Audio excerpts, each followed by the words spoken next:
जो अपने बचपन में मुझसे जुदा हो गई। मेरी बेटी।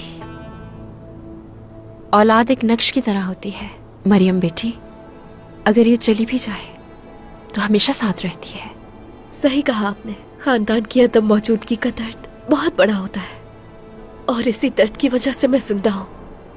औलाद को खोने का दर्द और वालिदा को खोने का दर्द, उसकी तकलीफ एक ही जगह होती है, लेकिन नफरत और गुस्सा तुम्हारे दिल को जलाता है। ये तुम्हें तारीकी में रखता है मरियम बेटी।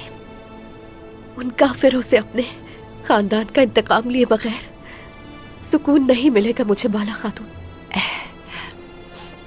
मेरे जीने की वजह ये इंतकाम है।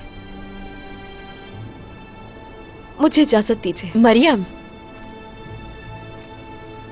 तुम मुझे बहुत अच्छी लगती हो मरियम, अपनाइए सी लगती है तुम्हें देख के।